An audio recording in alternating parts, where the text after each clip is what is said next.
when you don't feel good in the clothes that you have on, it affects how empowered you feel. It impacts your temperament. You just feel kind of yucky all day instead of feeling at your best.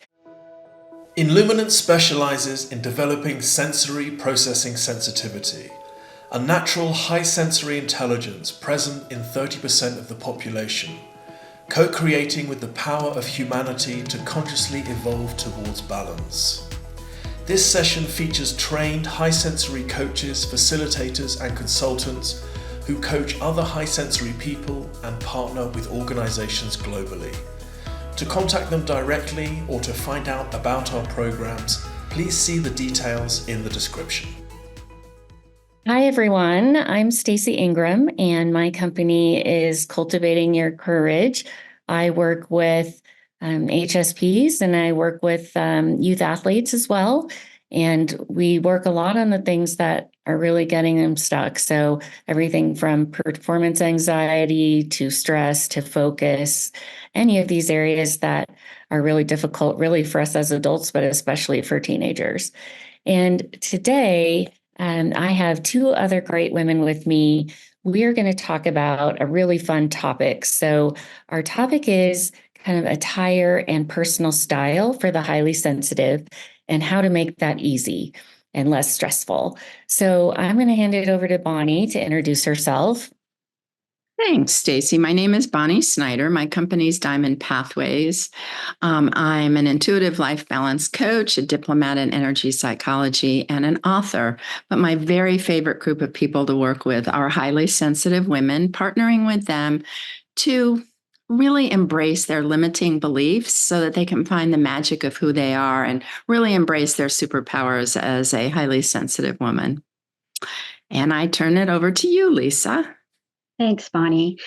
Hi, everyone. My name is Lisa Morrison, and I also work with young women who are highly sensitive. I use intuitive guidance and EFT tapping to help you overcome any mental and emotional obstacles that are getting in the way of your confidence. Accepting yourself as a highly sensitive person and creating a life that aligns with who you truly are, your true nature as a highly sensitive person, and how you want to show up in the world. And you can find me at highlysensitiveperson.ca, and I live up in Canada. Thank you. Okay, so I'm just going to kick us off here. So fashion and style is something that is always important to me. And part of that is I used to own a clothing boutique for women. So this topic is sort of right up my alley. But one of the things that is sort of on the basic level of fashion is really figuring out what your body type is so that you know what kinds of things look good on you, whether it's a V-neck, not a V-neck, something like that. We also each have our own colors that look good on us. So on the very beginning of trying to see if something is going to be a good fit, being able to understand what's your skin tone, looking at your eye color, looking at your hair color, and how all of those things are impacted together.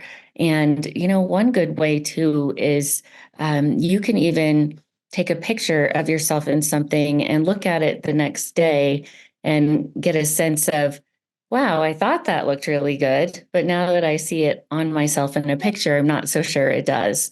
So it's a very simple way to be able to do that. But we're going to talk today about all different kinds of tips that we each have and how to get past the overwhelm that we can easily get into with style and fashion as an HSP and kind of go from there. Thanks, Stacy. Yeah. I can start off. I mean, I'm a Libra, and Libras are all about beauty. That's one thing we're all about, beauty. So I do love clothes as an expression of myself and just looking beautiful. So clothes are very important to me, and style is important to me. And when I was younger and I didn't have so much confidence in myself, I would often buy clothes that were the style because, you want to be accepted by your peer group. But then they weren't comfortable. They were not comfortable on me. So I'd be wearing these clothes and not feeling comfortable throughout the day. And of course, as I got older, I realized that that just wasn't acceptable to me anymore. Get more confident in yourself and you develop your own unique style. And so the thing that helped me get beyond that, where I was buying clothes that looked really great on me when I looked in the mirror, but that were actually uncomfortable, um, to stop me from taking those clothes home, what I would do is I would put something on in the dressing room, not look at myself in the mirror, and then I would close my eyes and I would really tune into myself and move around and ask myself, like, is this comfortable? Is it too tight? Where are the tags? Is there something itchy? Can it be removed? And if it was uncomfortable, I wouldn't even look at it in the mirror at first, right? I didn't want to tempt myself, and I would just take it off, and it would be a no. But if it felt really comfortable, then I would open my eyes and really, really check it out and look at the back and the front and, make sure I could take off any tags that might be itching me and stuff. So that's been one of my survival tactics for not going home with clothes that sit in my closet that I don't end up wearing because they're uncomfortable. Oh, Lisa, I love that. I love that. What a great idea. One of the things as HSPs, we're so tuned in, and you made such a wonderful reference about just dropping in, closing our eyes, shutting out the visual. That makes me giggle to think about not even looking at yourself, but I love that. And then just feeling into it, because I think that's so important, that feeling part, because the comfort for those of us who are more sensitive skin wise, we talked about, none of us wear wool because it irritates our skin, our tags. So yes, you mentioned if you can cut it out or take it out, I'm right there with you. But going back to what Stacy was saying, what has helped me over the years, because I always struggled and I would take it home and think, okay, I look okay, but not great, was I found out doing my colors that black isn't a good color for me up around my face. I can wear black pants, nor is white, nor is silver jewelry. And you'd be surprised at when you look at yourself and you go to shop and you realize if you're using your colors, what a difference it makes. So just for example, I found the cutest sweater yesterday. I tried it on, really cute. I don't wear black on the top. However, I just had to try it on. And I could feel what you're saying, Lisa. I could feel it was so comfortable. I could just feel that it didn't look all right. And when I looked, I'm like, you could carry it off, Bonnie, but no, no, it's not. It's not helpful. So I think knowing your colors and your body type helps, especially if you can find someone probably like Stacy who could tell you, if you're this shape, don't wear things tucked in. If you're this shape, wear this or choose to do this way. So Yeah, I think also what we're all talking about is it's so important that we pick things that are authentically us, because sometimes there's something that might look great on us, even if the feeling is okay. We don't feel good in it for some reason, just emotionally. And, that can happen with something that you think you love, but for some reason it always sits in your closet. You never take it out. And so really being intentional about picking styles that you feel express, the authentic self, because I think as HSPs, that's so important to us as well. And when we don't have that kind of congruence, we feel uncomfortable. And I think the other piece of that is, when you don't feel good in the clothes that you have on, it affects how empowered you feel. It impacts your temperament. You just feel kind of yucky all day instead of feeling at your best. So while a lot of people sometimes think of fashion as, oh, that's more of a trivial thing, it really isn't, because it can have so much emotion tied to it. And that even goes back to clothing that we've had in our closet. If we have something that now has a bad memory associated with it or something like that, like sometimes we just have to say, you know what, this is going in a bag and going to be donated, because even though I loved it before, every time I put it on, I remember this instance or something like that. Yeah, and building on your point, Stacy, about feeling good emotionally in your clothes, I also find it advantageous to go looking for clothes at different times in my cycle because Mhm. when I'm, on my monthly time, I want to wear different clothes Mhm. than I do at other times of my cycle. There's times in my cycle where I'm feeling outward and really want to, project my energy out. And then there's the time in my cycle where I'm feeling, I'm a little more withdrawn. I don't want attention. I'm more reflective. And so I have different clothes that I will wear for these different times in my life, depending on what my emotional state is. So I really like that you brought that point up, Stacy. And I also like the idea of doing the colors and knowing your body type and what style and stuff looks good on me as well, because before that, I would go to my closet and I would just feel overwhelmed. I just had all these different styles and colors, and things didn't actually go together. And being an HSP, feeling overwhelmed is common. It's one of the common things in our lives. So being able to streamline my wardrobe based on my color scheme that looks best on me and what style clothes look best on me is just another aspect of my life where I can reduce overwhelm and just bring more peace Mm-hmm.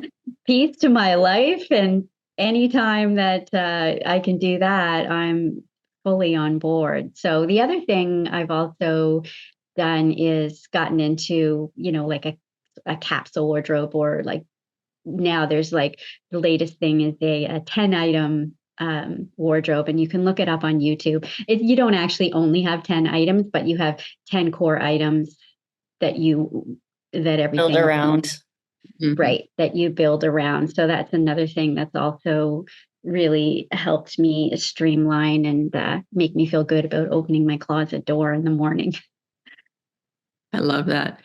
And I really like the point, Stacy and Lisa, you brought up about the emotional piece, because as HSPs, there's so much that we think about, and think about going to work or going to a party or going out, or Stacy, as you're talking about the different times during the month, just feeling good in our bodies. And I know when I'm going to go someplace, or even if I'm on a Zoom meeting and I'm going to be presenting, I always want to wear something that I feel really empowered with and comfortable with. Also, my style.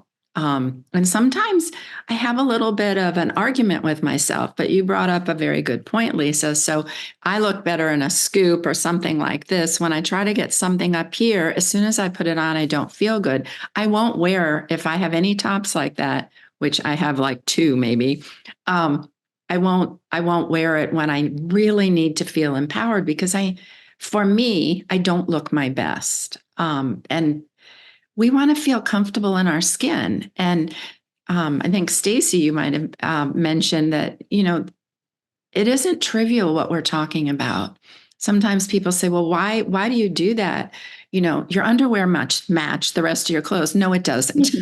but but the bottom line is, it makes me feel good about myself. And I don't need the clothes, but if I'm going to wear clothes, I want to feel happy in them. When I did the style, the woman gave me my style, and I'm not a traditional classic look.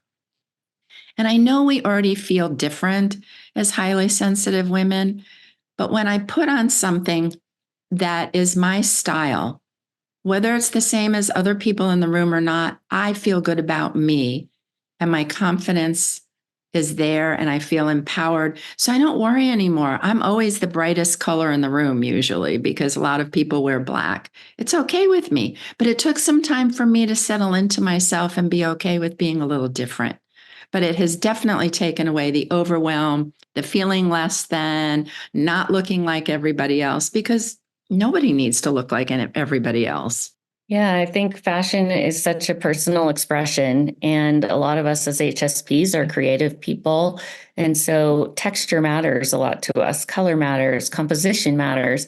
And I think that, like, you look at the three of us, none of us have big flashy patterns on.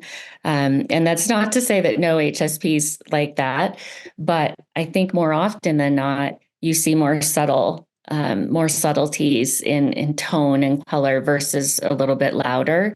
But it also, just like we were saying, depends on your coloring. And I think that the other piece that we get overwhelmed with as HSPs is shopping. Is sometimes, I think you have the two sides. Some people really hate shopping. It's too overwhelming, the crowds, the music, the all of it.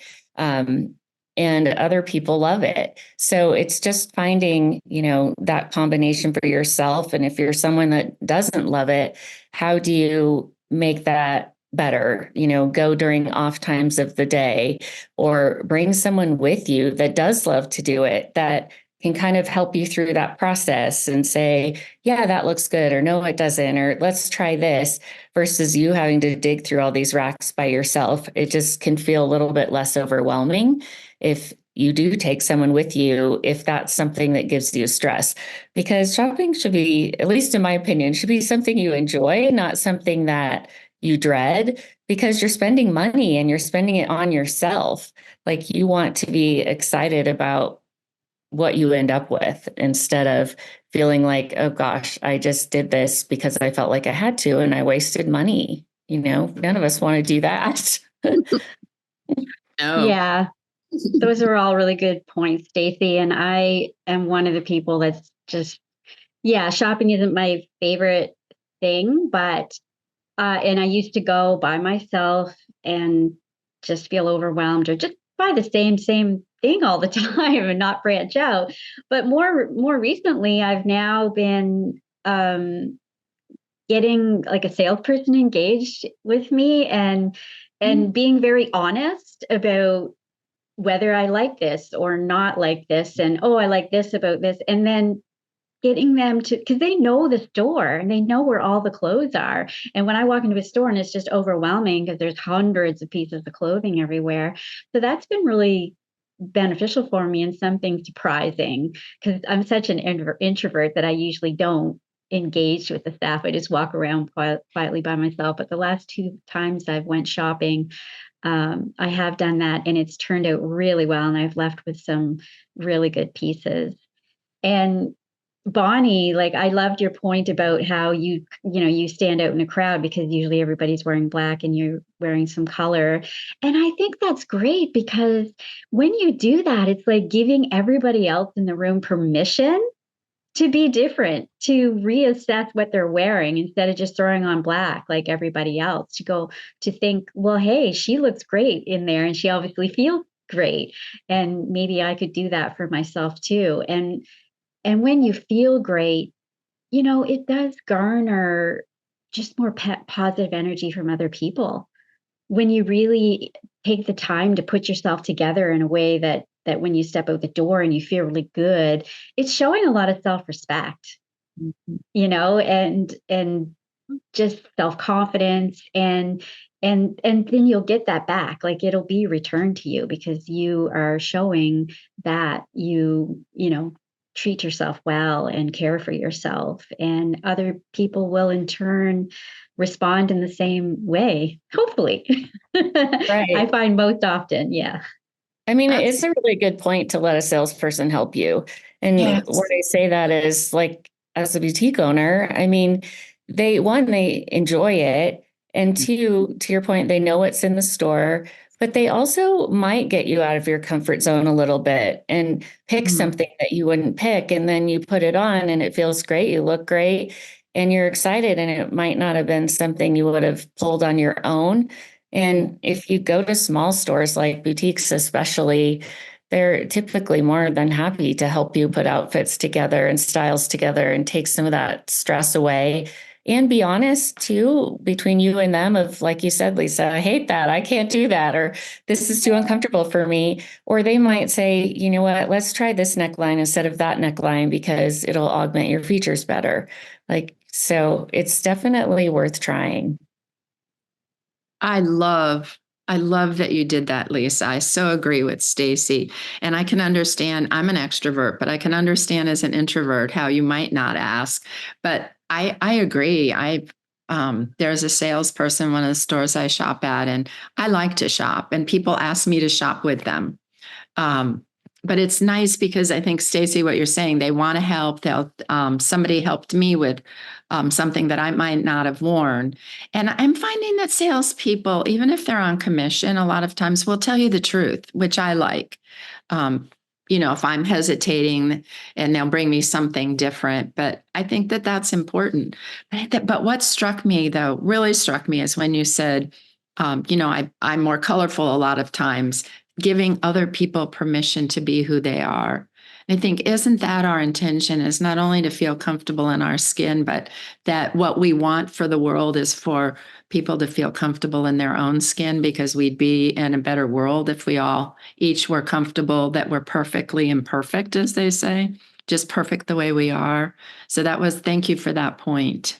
And we don't do it alone. Asking a salesperson to help us, to me, that's the win-win. As Stacy was talking about the boutique owner, it's probably something they really like doing. I mean, that's their joy. It is. It's a creative expression for them too, in that kind of instance. And one of the other things I wanted to bring up is how we deal with our closets. So everything from, if you put something on in the morning and you don't like how it looks, you're not going to like how it looks the next time either. So put it in a bag to donate versus putting it back in your closet. The other thing that can be helpful is color coding your closet. So people laugh at me, but I make mine in like rainbow colors, so we're going to have reds and then, greens, and just putting them all together, because then when you are trying to build those sort of capsule wardrobes, it's helpful. And I start with like short sleeves and long sleeves in the same color so that they're sort of more organized.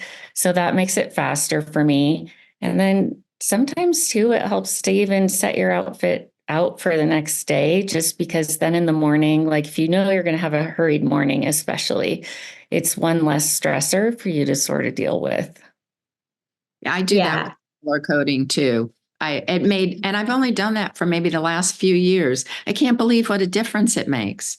I'm not like you're saying, well, for me anyway, I have enough that I'm like, if I don't have them in colors, then I'm like, do I happen to have one that's a little longer sleeve and peach colored or not? And your other point about, if I'm getting up and I have to leave at 6:30 in the morning, I lay my clothes out the night before, because it takes me time to figure out what I'm feeling into wanting to wear. And here the weather changes enough, especially in the winter, that I might wear two different things during a day. But I like the idea of, if I'm in a hurry, let me plan it out down to my shoes, what I want to wear. And that may seem, I don't know, maybe a little constricting, but if I want to change my mind, I do. But it gives me the freedom in the morning to know I don't need to rush. My clothes are already picked out. Yeah. I color code my closet too. I love it. It's just a beautiful thing when I open my closet door in the morning. And I do like Stacy's point about, if you're not wearing it, just put it directly into a bag. Like, stop hanging on to it. It's just like having negative energy around that you're not using. It's just taking up space. And one thing that I do to help with that, to help me purge, well, first of all, there's this little trick that I learned, that if you turn your hanger the opposite way, and 6 months down the road it hasn't turned, it's still backwards, then clearly you're not wearing that item. So that's one way to decide whether you should give it away or not. But secondly, if you have a hard time giving your clothes away, because you've invested money in them or whatever, I like to pick, you can either take them to consignment, where you're going to actually get a credit in store or get some money back. I mean, that's one way to recoup some of your investment. But I also will pick a store that, like, they're supporting or donating a cause or a charity that I really believe in and want to support. So it makes me feel really good when I take my clothes there. And there's one store that I go to now that they not only do they support mental health issues and people with mental health issues, they also give me like a coupon to use in store as well. So it's like two things that make me feel really good when I put my clothes in that bag and think, oh, I'm excited to take my clothes there. So that's another way just to help yourself purge and keep your wardrobe, clean and simplified with beautiful things that you're wearing. Well, and if you have trouble doing that, also another option is you can get someone to go through your closet with you, whether, it's a friend, a spouse, one of my daughters, like just because then you have another opinion about, how does this look? Should I keep it? Should I not?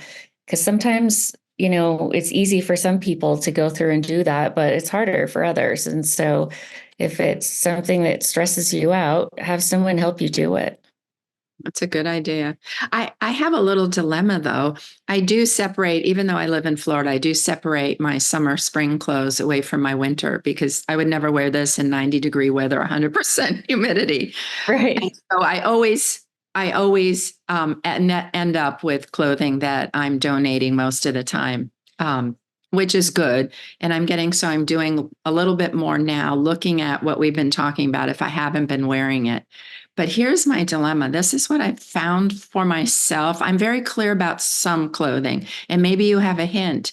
It's particularly my winter clothes. The summer ones are easier, maybe because I wear them less, that I cannot wear something for a whole season and then wear it the next year. And I'll be aware. I'll say to myself, okay, if you don't wear this again next year, then it's time to pitch it. But that's sort of strange, isn't it? I mean, I don't think so because it just depends. Everyone's sort of like tolerance for variety is a little bit different. And, like some people prefer to have, for example, maybe some designer pieces because they know they're going to last and they're, going to keep them for a very long period of time. Where honestly, I'm almost the opposite. I'm like, you know what? I know I'm going to be tired of this by next year. So I don't want a designer piece. I'm going to go shop at TJ Maxx or wherever where I don't feel badly giving it away if I don't want to wear it next season. And I mean, obviously, we have to do that in moderation to manage our budget. But I think that it's part of your personality. And, if you feel like you need that kind of variety or not, or if you feel more sort of settled and stable with something that, you've had for a long time. I do a bit of both. So I do have some pieces that I invest more in, like, I have a few cashmere sweaters that I would wear in the winter that definitely holding on to. But like t-shirts or just like, yes, I do switch those up more often. Jeans, I do tend to keep for several years. I make sure I really buy ones that I like and I will spend extra money on them for that reason. But yeah, I think it is personal preference and whatever your threshold is for needing change and or constancy.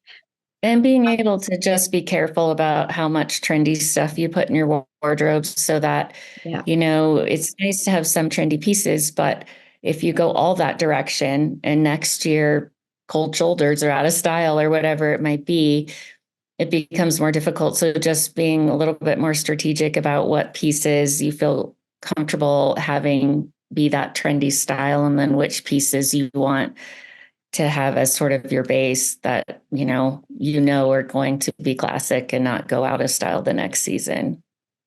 I think you touched on both of you on 2 points. Stacy in particular, I think because I do like variety, that's probably why, although some years it'll just be, I'll put it on and I'm like, no, I don't want to wear it. But then the next year I will. And they are probably some of the ones I'm probably more hesitant are the ones that I've spent a little more money on. Like you're saying, Lisa, if they're just t-shirts and stuff, I don't have as much of saying, okay, this doesn't look right, or I'm just not comfortable with it anymore. So again, I think we're coming back to what do we feel comfortable with? What's our style? Is it okay to have variety? Well, of course it is. But if I'm talking with someone who says, I want to have a very small, I don't want to have a whole lot, I have a lot of variety. I have a lot of the colors that I wear, but I have a lot of variety in that. So it is, again, feeling comfortable with who we are and what we like and what makes us feel comfortable, inside. Definitely. Well, as we wrap up here, any last thoughts from either Lisa or Bonnie? Either anything else you want to add before we close? You just got my last thought. Okay.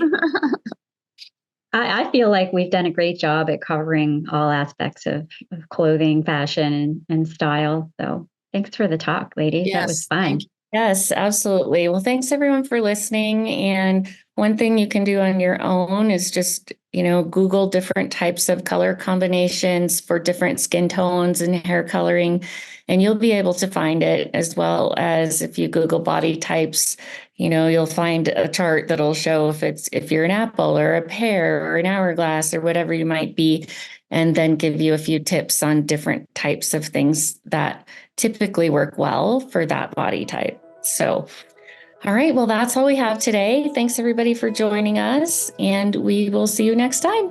All right. Bye. Bye.